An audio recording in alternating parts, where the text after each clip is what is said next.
प्रेम से बोली संतोषी माता की जय हो। प्रिय भक्तजनों, कैसे हैं आप सभी। मैं नीलम आप सभी का आपके अपने चैनल प्रभु भक्ति संगीत में हार्दिक स्वागत करती हूँ।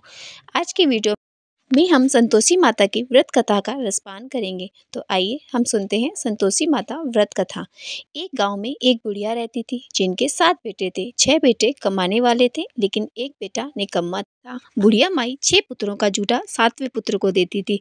7वां पुत्र एक दिन अपनी पत्नी से बोला, देखो मेरी माता मुझ पर कितना प्रेम करती है। वह बोली, क्यों नहीं, सबका जूठा बचा हुआ तुमको जो खिलाती है। तब वह बोला, जब तक आंखों से ना देख लूं मैं तब तक ना मानूं। मेरी माँ मुझसे बहुत प्रेम करती है। पत्नी ने हंसकर कहा, देख लोगे तब तो मानोगे ना। फिर कुछ दिनों बाद एक बड़ा त्योहार आया। घर में 7 तरह के भोजन बने और चूरमा के लड्डू बने। पत्नी की बात को जांचने के लिए सर दर्द का बहाना बनाकर पतला कपड़ा ओढ़कर रसोई में जाकर सो गया और कपड़े में से जब देखता रहा 6 भाई भोजन करके चले गए। उसने देखा उनके लिए सुंदर सुंदर आसन बिछाए, 7 तरह की रसोई परोसी और आग्रह करके उन्हें भोजन कराती रही उसकी माँ। वह चुपचाप देखता रहा। 6 भाई भोजन करके उठ गए। तब माँ ने उन 5 की थालियों में से बचे लड्डुओं के टुकड़ों को उठाया और एक लड्डू बनाया। जूठन साफ करके माँ ने उससे पुकारा और बोला, उठ, तेरे भाइयों ने भोजन कर लिया है, तू भी आकर भोजन कर ले। तब उसने कहा, माँ मुझे भोजन नहीं करना, मैं परदेश जा रहा हूँ। माता ने कहा, कल जाना तो आज ही चला जा। वह बोला, हाँ आज ही जा रहा हूँ। ऐसा कहकर वह घर से निकल गया। चलते समय उसने पत्नी की याद आई। वह गौशाला में कंडे थाप रही थी। वह वहां जाकर बोला, सुनो मेरे पास तो कुछ नहीं है, यह अंगूठी है, यह ले लो और अपनी कोई निशानी मुझे भी दे दो। पत्नी बोली, मेरे पास क्या है, यह गोबर भरा हाथ है। ऐसा कहकर उसकी पत्नी ने पीठ पर गोबर के हाथ की थाप मार दी। तब वह चल पड़ा। चलते चलते दूर देश में पहुंच गया। वहां एक साहूकार की दुकान थी। वहां जाकर सेठ बोला, मुझे नौकरी दे दो। साहूकार को लगा कि इसे सख्त जरूरत है। साहूकार ने कहा, काम देखकर तनख्वाह दूंगा। साहूकार ने उसको ऐसा बोला। उसने कहा, सेठ जी जैसा आप ठीक समझे। अब उसे साहूकार के यहाँ नौकरी मिल गई। वह वहाँ दिन रात मेहनत करने लगा। कुछ दिन में दुकान का लेन देन, हिसाब किताब, ग्राहकों का माल बेचना, सारा काम करने लगा। साहूकार के 7-8 नौकर थे। वे सब चक्कर खाने लगे लेकिन उसने अपनी लगन, परिश्रम, ईमानदारी से सभी को पीछे छोड़ दिया और फिर उसे किए का फल भी मिला। सेठ जी ने उसका काम देखा और 3 महीने में ही उसे मुनाफे में साझेदार बना लिया। परिश्रम करते करते 12 वर्षों में ही वह नगर का नामी सेठ बन गया और सेठ अपना सारा कारोबार उस पर वहां छोड़कर चला गया। इधर घर पर उसकी पत्नी पर क्या बीती वह भी सुनिए। सास ससुर उसे अब दुख देने लगे। उससे गृहस्थी का सारा काम करवाते, लकड़ी लेने जंगल में भेजते। इस बीच घर की रोटियों के आटे से जो भूसी निकलती उससे रोटी बनाकर रख जाते और फूटे नारियल की नरेली में पानी दिया जाता। इस तरह उसके दिन बीतते रहे। एक दिन जब वह जंगल में लकड़ी लेने जा रही थी तब उसे बहुत सी स्त्रियां संतोषी माता का व्रत करती दिखाई दी। वह वहां खड़ी होकर पूछने लगी, बहनों यह तुम किस देवी का व्रत कर रही हो और इसके करने से क्या फल मिलता है? इस व्रत करने की क्या विधि है? यदि तुम मुझे इस व्रत का विधान मुझे समझाकर कहोगी तो मैं तुम्हारा बड़ा एहसान मानूंगी।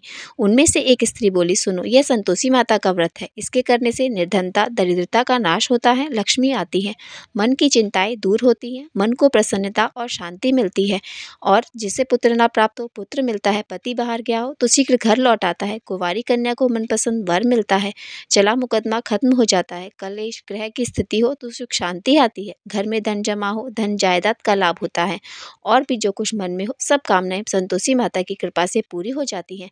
इसमें संदेह नहीं। तब वह पूछने लगी, यह व्रत कैसे किया जाता है, यह भी बताओ तो बड़ी कृपा होगी। वह स्त्री कहने लगी, बहन बिना परेशानी, श्रद्धा और प्रेम से जितना भी बन सके प्रसाद लेना, 5.25 पैसे से 5.25 आने या फिर इससे भी ज़्यादा शक्ति और शक्ति के अनुसार गुड़ चना लेकर हर शुक्रवार को निराहार रहकर कथा कहना और सुनना। इसके बीच में क्रम नहीं टूटना चाहिए। लगातार नियम का पालन करना। सुनने वाला कोई ना मिले तो घी का दीपक जलाकर उसके आगे जल से भरा हुआ पात्र रखकर कहना, परंतु नियम नहीं टूटना चाहिए। जब तक कार्य सिद्ध ना हो नियम पालन करना और कार्य सिद्ध हो जाने पर व्रत का उद्यापन करना। 3 मास में ही माता पूरा फल प्रदान करती हैं। यदि किसी के ग्रह खोटे हों तो भी माता 1 वर्ष में अवश्य उनके अनुकूल करती हैं। कार्य सिद्ध होने पर ही उद्यापन करना चाहिए, बीच में नहीं उद्यापन करना चाहिए।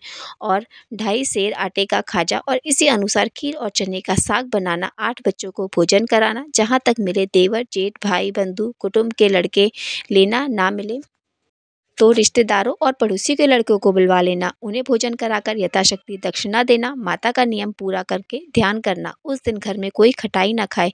यह सुनकर वह वहां से चल पड़ी। रास्ते में लकड़ी के गट्ठर को उसने बेच दिया और उन पैसों से गुड़ चना लेकर माता के व्रत की तैयारी कर आगे चली। रास्ते में संतोषी माता के मंदिर में जाकर माता के चरणों में लेट गई और विनती करने लगी, माँ मैं दीन हूँ, निपट मूर्ख हूँ, व्रत के कोई भी नियम नहीं जानती। मैं बहुत दुखी हूँ माता, मेरा दुख दूर करो, मैं तुम्हारी शरण में हूँ। संतोषी माता को उस पर दया आ गई। एक शुक्रवार बीता कि दूसरे शुक्रवार को उसके पति का पत्र आया और तीसरे शुक्रवार को उसका भेजा हुआ पैसा भी आ पहुँचा। अब तो वह देखकर जेठानी मुँह सिकोड़ने लगी। इतने दिनों बाद पैसा आया, उसमें क्या बड़ाई है। लड़के ताने देने लगे।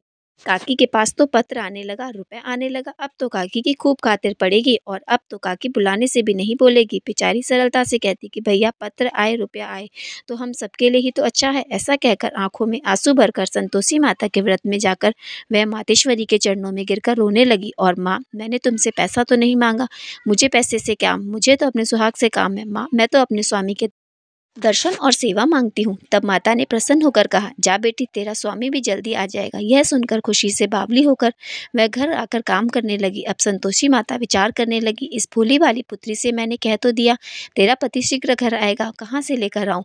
तो वह स्वप्न में ही भी याद नहीं करता है वह तैसे, और इसकी याद दिलाने में मुझे अब तो जाना ही पड़ेगा। संतोषी माता ने उस बुढ़िया के बेटे को स्वप्न में समझाया, पुत्र, तेरी पत्नी कष्ट उठा रही है। तब वह बोला, माँ, यह तो मुझे भी पता है, लेकिन क्या करूँ, वहाँ कैसे जाऊँ, परदेश की बात है, लेन देन का सारा हिसाब किताब है और कोई जाने का रास्ता भी नजर नहीं आता। आप ही कोई राह दिखाइए कि मैं वहाँ कैसे जाऊँ। तब संतोषी माता कहने लगी, सवेरे नहाकर संतोषी माता का नाम लेकर घी का दीपक जलाकर दंडवत कर दुकान पर जाकर बैठना। देखते देखते तेरा लेन देन सब चुक जाएगा और जमा माल बिक जाएगा। सांझ होते होते धन का ढेर लग जाएगा। अब तो वह अगले दिन सुबह बहुत जल्दी उठा और अपने मित्रों परिचितों से स्वप्न में माता द्वारा कहा गई बात सुनाई। वे सब उसकी बात सुनकर उसकी खिल्ली उड़ाने लगे, कहने लगे, कहीं कभी सपने की बात भी सच्ची होती है क्या। लेकिन उसमें से एक बड़ा बूढ़ा व्यक्ति था, वह बहुत समझदार था। बोला, देखो भाई, मेरी बात मानो, इस तरह सच या झूठ कहने के बदले देवता ने जैसा कहा है वैसा ही करना, तेरा क्या जाता है।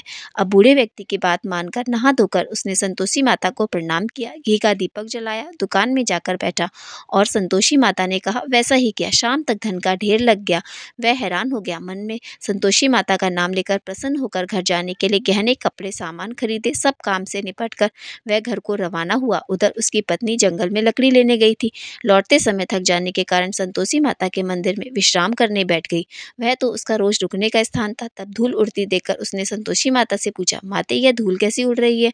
संतोषी माता ने कहा, पुत्री, यह देख तेरा पति आ रहा है। अब तू ऐसा कर, लकड़ियों के 3 बोझ बना, एक नदी के किनारे रख देना, दूसरा मंदिर पर और तीसरा अपने सिर पर रख। तेरे पति को लकड़ी का गट्ठर देखकर मोह पैदा होगा। वह यहाँ पर रुकेगा, नाश्ता पानी करके माँ से मिलने जाएगा तो लकड़ी का गट्ठर उठाकर जाना और बीच चौक में गट्ठर डालकर 3 आवाजें और जोर से लगाना, लो सासू जी, लकड़ियों का गट्ठर लो, भूसी की रोटी दो, नारियल के खोपड़ में पानी दो और आज कौन मेहमान आया है। संतोषी माता की बात सुनकर वह अच्छा कहकर, माँ, ऐसे ही मैं ऐसा करूँगी, और चल दी। प्रसन्न मन से लकड़ियों के उसने 3 गट्ठर बनाए, एक नदी के तट पर रख दिए, दूसरी माता के मंदिर पर। इतने में ही मुसाफिर वहां आ पहुंचा। सूखी लकड़ी देखकर उसको इच्छा हुई कि अब यहाँ विश्राम कर ले और भोजन बनाकर खा पीकर फिर गांव को चले। इस प्रकार भोजन करके विश्राम करके अपने गांव में आ गया। उसी समय बहू सर पर लकड़ी का गट्ठर लेकर आई। उसने गट्ठर को आंगन में डाला और जोर से 3 बार आवाज लगाई, लो सासू जी, लकड़ी का गट्ठर ले आई, भूसी की रोटी दो, नारियल के खोपरे में पानी दो, आज कौन मेहमान आया। यह सुनकर सास ने अपने दिए हुए कष्टों को भुलाने के लिए कहा, बहू, तू ऐसा क्यों कह रही है, तेरा पति ही तो आया है। अब बैठ, मीठा भात खा और कपड़े गहने पहनकर। पत्नी की आवाज़ सुनकर उसका पति बाहर आया। फिर उसके हाथ में पहनी अंगूठी देखकर और दशा देखकर व्याकुल हो गया। उसने माँ से पूछा, माँ, ये कौन है। माँ बोली, तेरी ही तो पत्नी है। आज 12 वर्ष हो गए जब तू गया था, तब से सारे गांव में जानवर की तरह भटकती फिरती है, कामकाज कुछ नहीं करती, 4 समय खाकर आती है और खाकर चली जाती है। अब मुझे देखकर भूसी की रोटी और नारियल के खोपरे में पानी मांगती है। तब वह बोला, माँ, मैंने इसे भी देखा है और तुम्हें भी, मुझे दूसरे घर की चाबी दो, मैं उसमें रहूंगा। माँ ने कहा, ठीक है बेटा, जैसी तेरी मर्जी। ऐसा कहकर माँ ने चाबी का गुच्छा बेटे के सामने रख दिया। उसने दूसरे घर को खोलकर सारा सामान वहां जमाया। एक ही दिन में वहां राजा के महल जैसा ठाट बाट हो गया। अब क्या था, वह सुख भोगने लगी। अगला शुक्रवार उसने अपने पति से कहा कि सुनो, मुझे संतोषी माता का उद्यापन करना है। पति बोला, बहुत अच्छा, खुशी से कर लो। अब वह उद्यापन की तैयारी करने लगी। जेठ के लड़कों को भोजन के लिए कहने गई। उसने मंजूर किया, परंतु पीछे से जेठानी ने अपने बच्चों को सिखलाया, देखो रे, भोजन के समय सब लोग खटाई मांगना, जिससे उसका उद्यापन पूरा ना हो सके। अब लड़के भोजन करने गए। खीर पेट भर के खाई, लेकिन माँ की बात याद आते ही कहने लगे, चाची हमें कुछ खटाई खाने को दो, खीर खाना हमें बिल्कुल अच्छा नहीं लगता। और लड़के उठकर खड़े हो गए। फिर बोले, पैसे लाओ। भोली भाली बहू कुछ नहीं जानती थी, उसने उन लड़कों को पैसे दे दिए। लड़कों ने बाजार जाकर उन पैसों से इमली खरीदी और खाई। यह सब देखकर अब बहू संतोषी माता का उन पर कोप हो गया। राजा के दूत उसके पति को पकड़ कर ले गए। जिठानी कहने लगी, अब सब पता चल जाएगा जब जेल की रोटी खाएगी। बहू से यह वचन सहा नहीं गया। उसने संतोषी माता के मंदिर में गई और कहने लगी, माता यह आपने क्या किया? हंसाकर आप मुझे रुलाने लगी। संतोषी माता बोली, पुत्री तूने मेरा व्रत भंग किया है, इतनी जल्दी सारी बातें भूल गई। वह बोली, माँ मैं तो कुछ नहीं भूली, ना ही मैंने ऐसा कुछ अपराध किया, मुझे तो लड़कों ने भूल में डाल दिया, मुझे क्षमा करो। तब माँ बोली, ऐसी भूल कभी भी नहीं होती है। वह बोली, अब कोई भूल नहीं होगी, अब बताओ तेरा पति कैसे वापस आएगा? संतोषी माता बोली, पुत्री जा, तेरा पति तुझे रास्ते में आता मिलेगा। वह मंदिर से निकलकर बाहर आई तो रास्ते में उसका पति आता हुआ मिला। उसने पूछा, कहाँ गए थे? तब वह बोला, इतना धन जो कमाया है उसका कर राजा ने मांगा था, वही भरने गया था। अब तब वह प्रसन्न होकर बोली, भला हुआ, अब घर चलो। फिर अगला शुक्रवार आया, तब वह बोली, मुझे माता का उद्यापन करना है। पति ने कहा, ठीक है करो। फिर वह जेठ के लड़कों से भोजन करने को कहने गई। जेठानी ने लड़कों को फिर से सिखा दिया कि तुम फिर से पहले की तरह खटाई मांगना। अब की बार लड़के भोजन करने बैठे, लेकिन भोजन करने से पहले ही कहने लगे, हमें खीर पूड़ी अच्छी नहीं लगती, जी घबराता है, कुछ खटाई खाने को दो। तब वह बोली, खटाई तो खाने को नहीं मिलेगी, खाना है तो खाओ। उनके उठकर चले जाने पर उसने ब्राह्मणों को के लड़कों को बुलाकर उन्हें भोजन करवाया, दक्षिणा दी और उन्हें एक एक फल दिया। इससे संतोषी माता प्रसन्न हुई और माता की कृपा से 9 माह बाद उसको चंद्रमा के समान एक सुंदर पुत्र प्राप्त हुआ। पुत्र को लेकर वह हर दिन संतोषी माता के मंदिर जाती। माँ ने सोचा, यह रोज आती है, आज क्यों ना मैं इसके घर चलूं, इसका आश्रय देखूं तो सही, यह कैसे रहती है, कहाँ रहती है। यह विचार कर माता ने भयानक रूप बनाया। गुड़ और चने से सना मुख, ऊपर से मुंड के समान होठ, उस पर मक्खियाँ भिनभिना रही थी। दहलीज पर पैर रखते ही उसकी सास चिल्लाई, देखो रे, कोई चुड़ैल डाकनी चली आ रही है, जल्दी भगाओ इसे, नहीं तो सबको खा जाएगी। वह रोशनदान से देख रही थी। वह प्रसन्न होती, आज मेरी माता मेरे घर आई है। ऐसा देखकर दूध पीते बच्चे को गोद से उतार दिया। यह सब देखकर सास क्रोध में बोली, अरे देखो तो जरा इसको, कैसी उतावली हुई जा रही है, जो बच्चे को ही पटक दिया। इतने में ही माँ के प्रताप से जहाँ देखो वहाँ लड़के ही लड़के नजर आने लगे। वह बोली, माँ जी मैं जिनका व्रत करती हूँ यह वही संतोषी माता है। ऐसा कहकर उसने झट से घर के सारे किवाड़ खोल दिए। सबने फिर तो माता के चरण पकड़ लिए और विनती करके कहने लगे, हे माता हम मूर्ख हैं, अज्ञानी हैं, आपके व्रत की विधि हम नहीं जानते, आपका व्रत भंग कर हमने बड़ा अपराध किया है, हे माते हमारे अपराधों को क्षमा करो। इस तरह बार बार कहकर संतोषी माता प्रसन्न हो गई।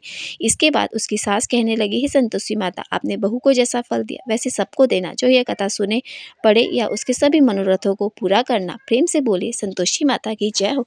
आज का वीडियो पसंद आया हो तो वीडियो को लाइक और मेरे साथ जुड़े रहने के लिए चैनल को सब्सक्राइब अवश्य कर लीजिए। तो मिलते हैं आपसे अगली वीडियो में। संतोषी माता की कृपा सदैव आप पर और आपके परिवार पर बनी रहे। संतोषी माता की जय हो।